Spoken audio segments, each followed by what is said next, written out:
The most common question I used to get from my patients, bar none, was why can't I sleep? Everyone knows that they need a good night's sleep, but how do you get a good night's sleep? Today I will teach you about the stages of sleep, what good sleep is, and how to get it. Hey guys, my name is Sam and I'm a medical doctor based in New Zealand. So let's talk about sleep stages. There are two types of sleep: rapid eye movement sleep and quiet sleep, which is called non-rapid eye movement sleep. Each night you cycle through 4 to 5 periods of quiet sleep, alternating with 4 to 5 periods of REM sleep. This all happens over about 7 to 8 hours. When you jump into bed, non-REM sleep happens first, and there are 4 distinct stages that have been shown with electroencephalograms or EEGs, which measure brain activity. In stage 1, the sleep is light and you can be very easily woken up just by flicking on a light switch. There is a slowdown in brain activity, and as your muscles relax, you may feel a falling sensation or have a sudden muscle jerk. This stage lasts for around 10 minutes, but it can last much longer if you have difficulty falling asleep. By stage 2, you drop into a more stable sleep, and this is often considered the beginning of proper sleep. Your heart rate and breathing slow down, your temperature drops, and you start to become unaware of your surroundings. Sleep spindles show up on an EEG, which is thought to be when the brain is blocking out harmless distractions. This stage will last for around 10 to 20 minutes, but over an entire night, half of your sleep time will be in stage 2. Let the good times roll with stage 3 and 4. These are the deepest stages of sleep, known as slow wave sleep or deep sleep. Your breathing and heart rate slow down, your eyes are still, your blood pressure drops, and muscles relax. If someone tried to wake you up now, you would not be happy with them, and you would feel very groggy and disorientated. It's stage 3 and 4 where some children sleepwalk, have night terrors, or wet the bed. Deep sleep lasts for about an hour, and this stage has been associated with tissue regeneration, and the brain releases human growth hormone, which helps tissue growth. After this, you cycle back up through the stages to REM sleep or rapid eye movement sleep, and this begins about 90 minutes after you first fall asleep and repeats every 90 minutes. Your limbs are paralyzed, but your eyes dart back and forth behind closed eyelids. Your blood pressure increases and your heart rate and breathing speed up to daytime levels. There is also intense brain activity where you are dreaming and consolidating new information from the day. REM sleep is also very important for your memory. Now, there is a term called sleep architecture, which is how much time we spend in each sleep stage. This changes over our lifetime. So most healthy adults need about 7 to 9 hours of sleep each night, although some people need much less than this. About 2 to 5% should be spent in stage 1, 45 to 55% in stage 2, 5 to 25% in stages 3 and 4, and 20 to 25% in REM sleep. Newborns spend about half their time in REM, while in young children deep sleep is longer. In the elderly, deep sleep reduces and sleep is more easily disturbed, but the elderly still need their 7 to 9 hours each night.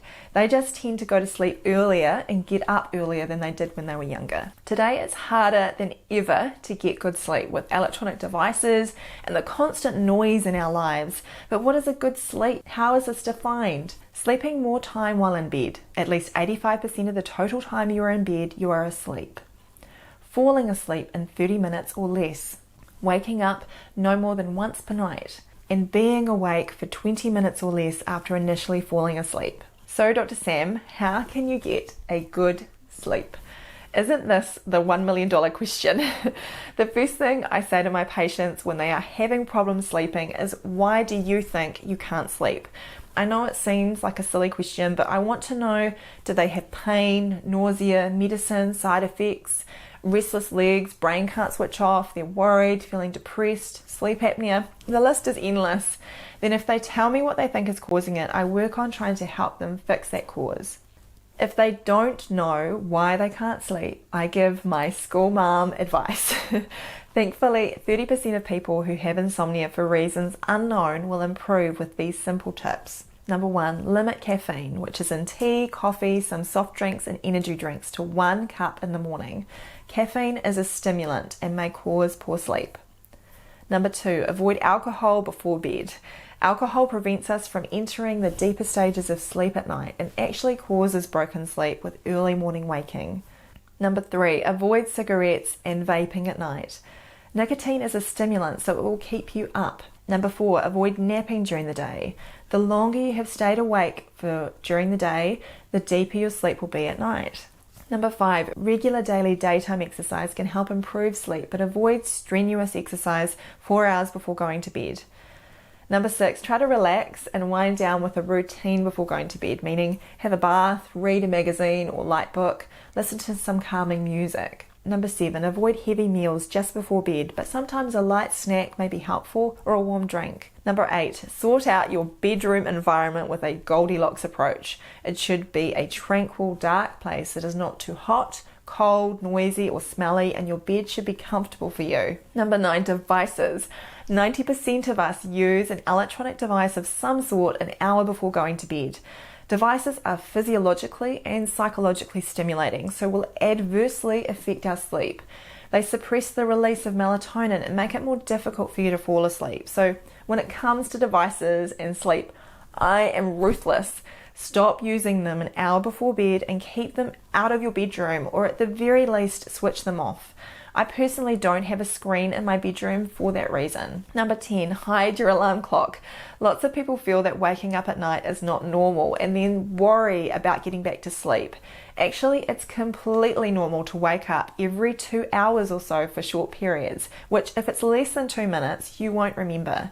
When you wake up, you may clock watch, which will then make you feel either irritated or anxious. So either hide your alarm clock or switch off your phone. Number 11, if you can't fall asleep after 20 to 30 minutes, then get up.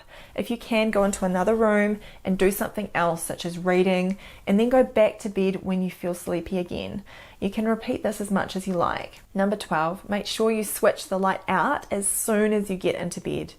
Your bedroom should only be used for 2 things: sleep and sex. Number 13, finally, always get up from bed around the same time each day, even on weekends. Avoid the sleep-ins, as this will upset your circadian rhythm.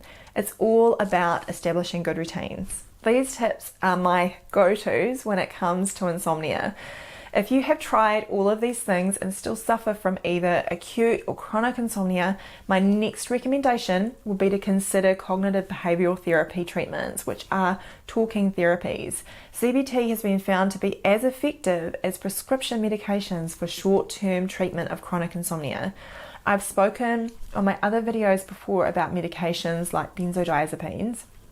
They can be prescribed for insomnia, but I would encourage you to stay away from them outside of very short-term use. In my personal opinion, I think they are very addictive, harmful medicines that should not be used regularly. Please talk to your own doctor though. If you are feeling overwhelmed with sleeping problems, your doctor should be able to tailor a specific plan to help you. As always, please give this video a like if you found it helpful, hit the subscribe button for new videos every single week, and hit the bell to get notified when I post new videos on Tuesdays. I'd love to hear your tips on how you get a good night's sleep, so hit me up in the comments. Thanks so much for watching, and I look forward to seeing you again soon.